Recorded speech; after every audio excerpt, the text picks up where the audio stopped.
Hey everybody, Jim Williams, coming to you from the beautiful paradise of Central Florida. Welcome to JWW on the Move.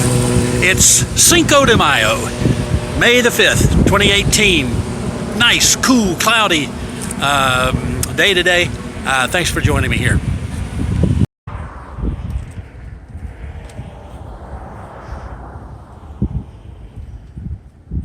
In this video, I'm going to address again my journey to reverse my diabetes. And to give you the point of today's video, let me rewind history for just a moment and take you back to about a year ago, March of 2017.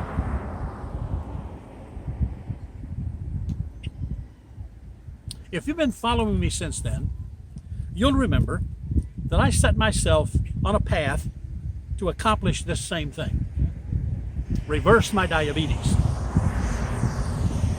And you'll remember that I started with an A1C level of about 8.6. By June, that was in March, by June, by the changes I made in my eating lifestyle, I had lowered my A1C level with my next doctor visit from 8.6 down to 6.8. Now remember, the threshold that I'm shooting for is an A1C level is 5.8. That's the threshold where they officially say you're a diabetic. My goal, along with my doctor's hearty approval, is to knock out that number, 5.8 or lower, so that I can no longer be officially called a diabetic. I began that raw living food eating lifestyle. By June, I had lowered that A1C level, as I said, down to 6.8. But then summer came and we went on vacation. 2 days into the vacation, I succumbed to the temptation to revert back to my old eating ways. Like an alcoholic or someone who's addicted to tobacco or some other addiction. Reverting back to the old ways. And for the next 6 months, all through the end of summer, into the fall, and into the winter, I indulged unhealthy eating with the passion of an adulterer. I loved it. Everything I loved the taste of, I wanted to eat. I longed for it. I planned for it. I put myself in places so I could get it every day. I would spend sometimes hundreds of dollars each month to satisfy these cravings. And I didn't really care. I just wanted the taste of the food that I already knew was poisoning my body. But that's what people do when they're not focusing on what their purpose is, and they're not focusing on their goal, and they're not focusing on their mission. So, there I was, poisoning my body every day with everything I already knew I was not supposed to be eating. 6 months into my toxic eating binge, I mean everything that's wrong. In November, I had to have surgery on my right foot. One of my toes was infected. So we had to deal with that with surgery. You think I changed? No. You see, it's not what you know. It's what you do. It's not what you know. It's what you do. So, just a short 4 months later, after that toe surgery, I had a full-blown abscess on the bottom of my right foot. Same foot now, same foot that it's all started with back in 2011. 3 surgeries now in less than 6 years. On March the 20th, after 2 weeks stay in the hospital, I had foot surgery once again where all of my foot had to be drained of all of the poisonous toxins. And then I had to, once I was released to come home, I had to inject myself 3 times a day with antibiotics for 6 weeks. 3 times a day, 6 weeks. And that just ended this weekend.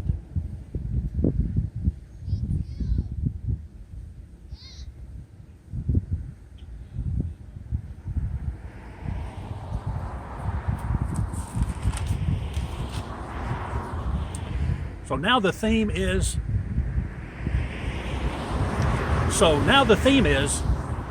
stay on the path. When you find the path of truth, when you find the path of what you know to be right, and you start walking on that journey, on that path, stay on the path. Don't dwindle off onto the little side roads. Don't revert back and go backwards into your old ways. Stick true to what you already know to be true. Stay consistent, stay on the path. So, some lessons I've learned from this experience.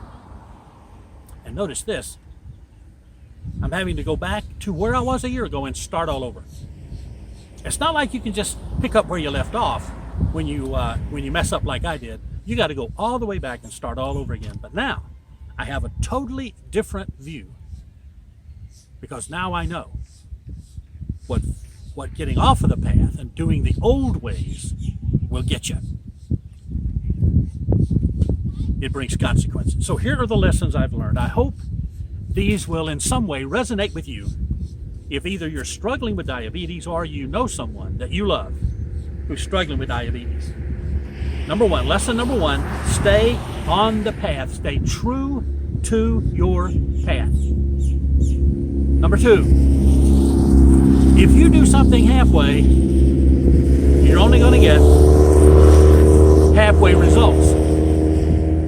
You can't just do it partly and expect a full success. And also, as part of that, learned that if you wholeheartedly rebel against the truth, if you rebel against what you already know, then you are going to reap disastrous consequences, like I did. 2 foot surgeries in less than 6 months. My blood work went all the way back up to 8.8. I had been down to 6.8, remember? Plus, I gained all that weight back that I had lost a year ago in my first 4 months of my raw food eating plan. Number 3, my disastrous consequences revealed that it really does matter what you eat. Now that may not strike you, but it has finally struck me that for me, maybe not for you, but for me, what I eat matters. Raw, living food, eat and drink, feeds the living cells of your living body. Number 4. That was not a 4, that was a 2. Number 4. Number 4 is the lesson I learned: get back on track. So now I am back on track. I'm back to the raw living foods for my living cells in my body. Plus, besides the raw food eating and the juicing, raw food juicing, I've also added a few extra elements to my eating and drinking regimen. And since March 23rd, which I came out of the hospital, and I immediately instituted a return to the truth, I've lost 30 pounds. My blood sugar on a daily basis, where I prick my finger, has gone from the 150s down to under 100 most mornings. I'm feeling pretty good about that. What that tells me is if I continue faithful to the truth that I know and the path that I have accepted, then I'm going to reach my goal. I am going to reach my goal. And I thank God for that. I thank God that He has enabled me to utilize what He has created for this body that He has created so that I can return to health and encourage others to do the same thing. So now, instead of eating for pleasure, instead of eating from boredom, instead of eating for fun, instead of eating from addiction, I now see what I eat and drink as medicine for my body. I'm not sure where the quote actually came from, but I think it's been attributed to Hippocrates, maybe some others. Let food be your medicine. Raw, living food for the living cells of your body that God created so it could heal itself as it was designed to do. If I said anything that was of value to you, I would appreciate it if you could give me a thumbs up liking the video. And then if you would share the video on your Facebook page, your Twitter account, so other people who struggle with diabetes might be encouraged by what I've had to say. And then if you want to leave a comment about maybe what was in the video or something I said that resonated with you, that was meaningful. If you want to ask some questions, I'll be happy to answer questions as I can. I have some more things to say about this adventure, this incident that I had to deal with in March, because it revealed a lot more than just the toxins in my body. Not only did I have a breakthrough mentally in how to deal with my food and body going forward, but there was an added element now that I'll share with you in the next video, and that is the spiritual insights that I gleaned and experienced, and the breakthrough that I had spiritually as I lay in that dark hospital room for 2 weeks. Just me and God. Watch for that in the next video. Jim Williams here from the beautiful paradise of Central Florida. You have a great day.